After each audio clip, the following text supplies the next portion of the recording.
ഇപ്പം നമ്മുടെ നല്ല വ്യത്യസ്തമായിട്ടുള്ള ഒരു ഫിഷ് കറി ചോറിന് ചപ്പാത്തിക്കൊക്കെ വളരെ വിശിഷ്ടമായിട്ടുള്ളതാണ്.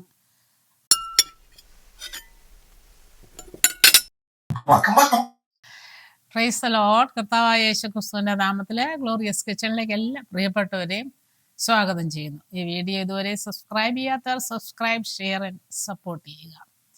ഞാൻ ഇന്നിവിടെ ഉണ്ടാക്കുന്നത് ഒരു നോർത്ത് ഇന്ത്യൻ ഒരു ഫിഷ് കറിയാണ് ഉണ്ടാക്കുന്നത്. നമ്മളെപ്പോഴും കേരള ഫിഷ് ഇങ്ങനെ കഴിച്ച് മടുക്കണവരല്ലേ. അപ്പം എൻ്റെ ഒരു ഫ്രണ്ട് പറഞ്ഞു തന്നതാണ്. അപ്പം അത് നമുക്ക് എങ്ങനെയാണ് ഉണ്ടാക്കണേന്നൊന്ന് നോക്കാം. ഇവിടെ ഞാനൊരു 1/2 കിലോ ഇത് കറുത്ത ആവൂലിയാണ്, അത് 2 പീസ് എടുത്തിട്ടുണ്ട്. അപ്പോൾ അതിലേക്ക് നമുക്ക് അരയ്ക്കാൻ ആവശ്യമുള്ള സാധനങ്ങൾ ആദ്യം അരച്ചെടുക്കാം. ഇത് ഒരു യെല്ലോ മസ്റ്റേർഡാണ്, അതിട്ട് കൊടുക്കാം. പിന്നെ ഇത് ഇച്ചിരി പെപ്പർ, ഒരൽപ്പം മല്ലി, ഒരൽപ്പം ജീരകം, പിന്നെ 2-3 ഇത് കാശ്മീരി ചില്ലിയാണ്, പിരിയമുളക്, അതിട്ട് കൊടുക്കാം. പിന്നെ ഒരു 2-3 പച്ചമുളകൊക്കെ 3-4 അവരവരുടെ ആവശ്യത്തിന് എരിവിന് ആവശ്യമായിട്ട് ഉള്ളതിട്ട് കൊടുക്കാം. പിന്നെ ഒരു ചെറിയ വെളുത്തുള്ളിയാണെങ്കിൽ 5-6 വെളുത്തുള്ളി, ചെറിയ അല്ലിയാണെങ്കിൽ ഒരു 5-6 വെളുത്തുള്ളി, പിന്നെ ഒരു കഷ്ണം ഇഞ്ചി, ഇവയെല്ലാം കൂടെ ഇട്ട് കൊടുത്ത് നമുക്ക് ഇതൊന്ന് അരച്ചെടുക്കാം. അപ്പോൾ ഇത് അരച്ചെടുത്തിട്ടുണ്ട്. അതിലേക്ക് നമുക്ക് കുറച്ച് മഞ്ഞൾപ്പൊടി, ഉപ്പ്, ഒരല്പം നാരങ്ങ നീര് അത്രയും കൂടെ ഒഴിച്ചു കൊടുക്കാം.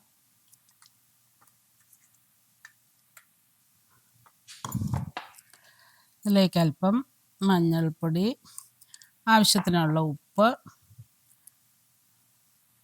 ഉപ്പ്, നാരങ്ങ നീര് ഇത്രയും ഇട്ട് കൊടുത്ത് നമുക്കൊന്ന് മിക്സ് ചെയ്യാം. അപ്പോൾ ഈ അരപ്പിൽ കുറച്ചെടുത്ത് നമുക്ക് ഫിഷ് ഒന്ന് മാരിനേറ്റ് ചെയ്തൊന്ന് വയ്ക്കാം.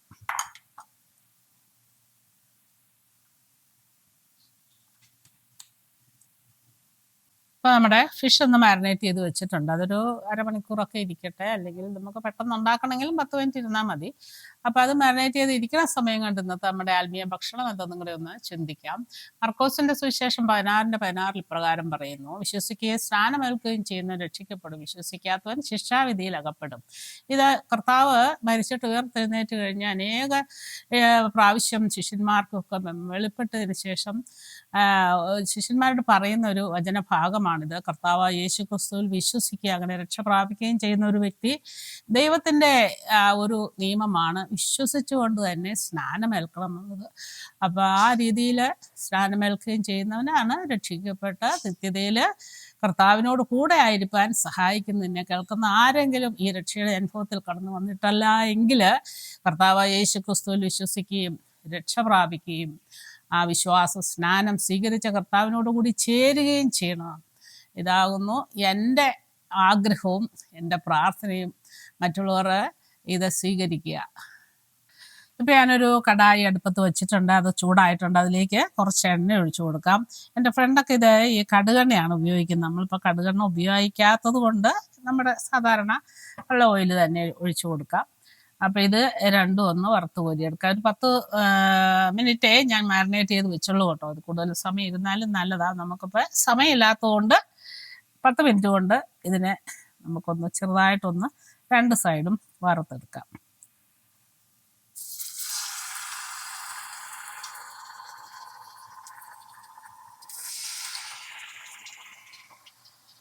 അപ്പോൾ നമ്മുടെ മീൻ ഞാൻ ഒരു വശം ഒന്നങ്ങ് മറിച്ചിട്ട് കേട്ടോ. അപ്പം ഞാൻ വശം കൂടെ ആവുന്ന സമയം കൊണ്ട് ഞാൻ ഇതുപോലെ ഉള്ള ഒരു തക്കാളി ഇതും കൂടെ ഒന്ന് അരച്ചെടുത്തുകൊണ്ട് വരാം. ഇപ്പം 2 വശം ഒരുവിധം ഒന്ന് ഇതായിട്ട് വന്നിട്ടുണ്ട്. അപ്പം അതിനിഞ്ഞെടുത്ത് മാറ്റാം.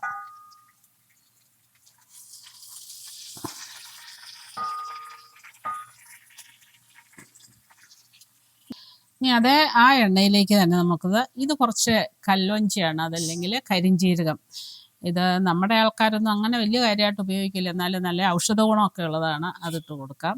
അതോടൊപ്പം ഒരു 1/4 ടീസ്പൂൺ ജീരകം, പിന്നെ ഒരു വളരെ കുറച്ച് ഉലുവ, അതും ഇട്ട് കൊടുക്കാം.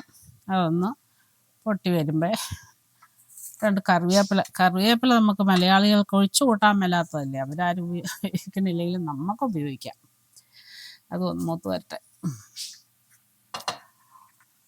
ഇപ്പം അതൊന്ന് മൂത്തു. അപ്പം ഇനി നമ്മൾ അരച്ച് വെച്ച ബാക്കിയുള്ള അരപ്പിട്ട് കൊടുക്കാം.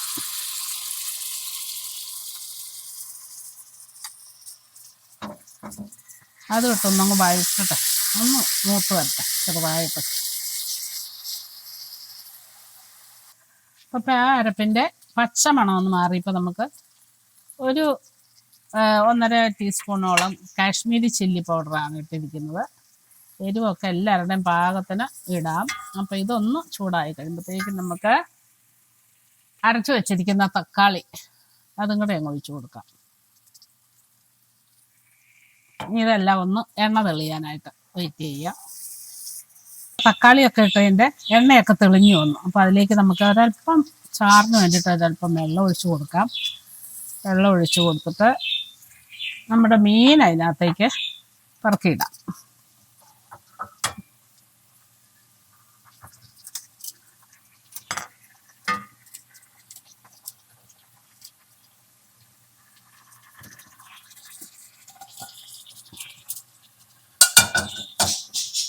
ഈ മീൻ ഇതിൽ കിടന്നൊന്ന് വേകട്ടെ. ഇപ്പം ഈ കറി എനിക്കിഷ്ടപ്പെട്ടു. അപ്പം ഞാൻ ഓർത്തു നമ്മൾ വീഡിയോയിലിട്ടാൽ ഇതുപോലെ കാണാത്തവർക്കും വെക്കാത്തവർക്കും ഒരു വ്യത്യസ്തമായിട്ടുള്ളൊരു മീൻകറിയായിട്ട് വെക്കാമല്ലോ.